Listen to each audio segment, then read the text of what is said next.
नमस्कार, घटना चक्र बुक वीडियो के इस शैक्षणिक मंच पर आपका स्वागत है। हमारा उद्देश्य है ज्ञान को सरल, स्पष्ट और सुलभ रूप में आप तक पहुंचाना। आइए आरंभ करते हैं अध्ययन और सफलता की इस यात्रा को। नमस्ते। कभी सोचा है कि हम जो शब्द रोज बोलते हैं उनमें हजारों साल का इतिहास छिपा हो सकता है? आज हम अपनी भाषा के इसी डीएनए की पड़ताल करने वाले हैं।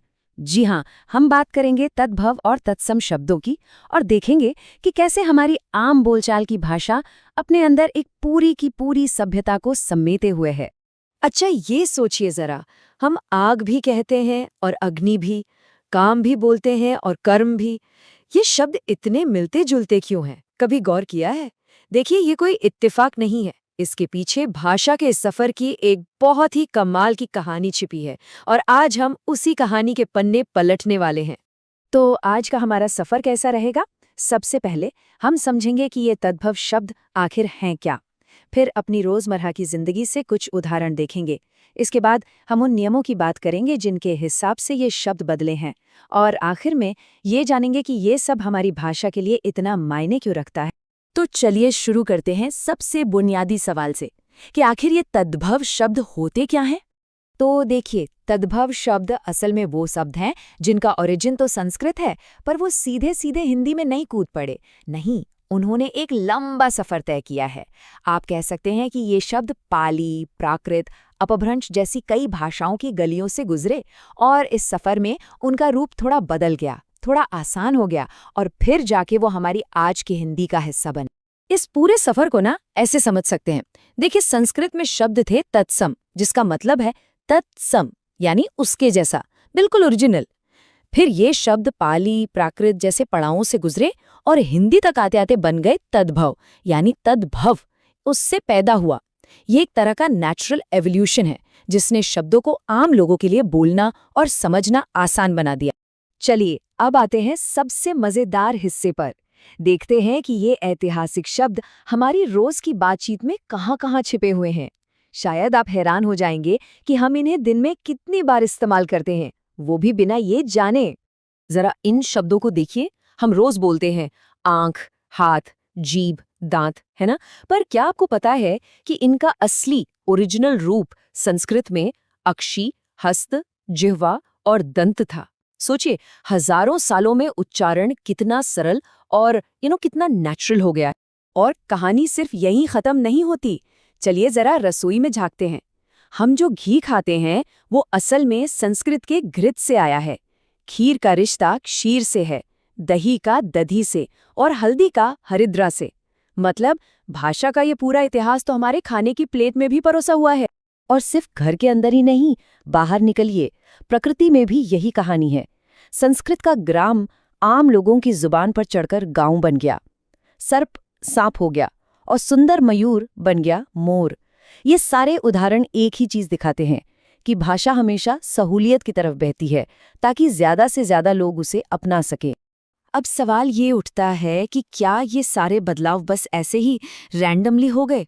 जी नहीं, बिल्कुल नहीं। इनके पीछे कुछ बड़े ही दिलचस्प और कह सकते हैं प्रिडिक्टेबल पैटर्न है। चलिए इन पैटर्न्स को डीकोड करते हैं। तो पहला और सबसे कॉमन नियम है क्ष की ध्वनि का। देखिए, संस्कृत का जो क्ष है उसको बोलने में थोड़ी मेहनत लगती है, तो आम बोलचाल में लोगों ने इसे आसान बना लिया और ये धीरे धीरे या तो ख में बदल गया या फिर छ में। उदाहरण देखिए, सब साफ हो जाएगा।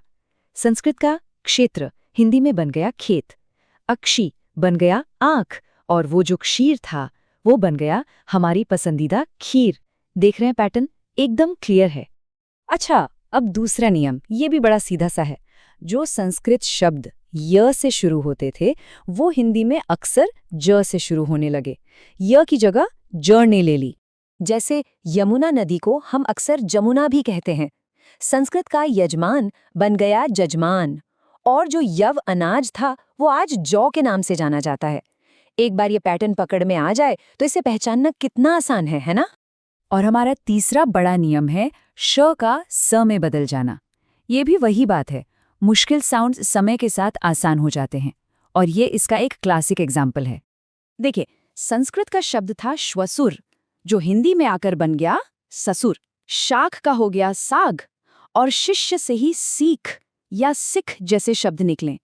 ये सारे बदलाव दिखाते हैं कि हमारी जबान को क्या आसान लगता है, क्या ज्यादा नेचुरल लगता है। तो ठीक है, हमने ये सारे नियम देख लिए, उदाहरण भी समझ लिए, पर सवाल ये है कि सो व्हाट, ये सब जानना जरूरी क्यों है? क्योंकि बात सिर्फ ग्रामर या नियमों की नहीं है, ये हमारी भाषा के जिंदा होने का सबूत है। असल में तद्भव शब्द हमारी भाषा के एवोल्यूशन की कहानी कहते हैं। ये इस बात का सबूत है कि कैसे एक भाषा खुद को जिंदा रखने के लिए समय के साथ बदलती है, आसान बनती है, ताकि ज्यादा से ज्यादा लोग उसे अपना सकें। और ये सब करते हुए भी वो अपनी जड़ों से, अपने इतिहास से जुड़ी रहती है। तो कह सकते हैं कि ये सिर्फ शब्द नहीं है, ये इतिहास की गूंज है जो हमें हर रोज अपनी बातचीत में सुनाई देती है। सोचिए, जब भी कोई हाथ कहता है तो वो अनजाने में ही सही संस्कृत के हस्त की हजारों साल पुरानी विरासत को आगे बढ़ा रहा होता है।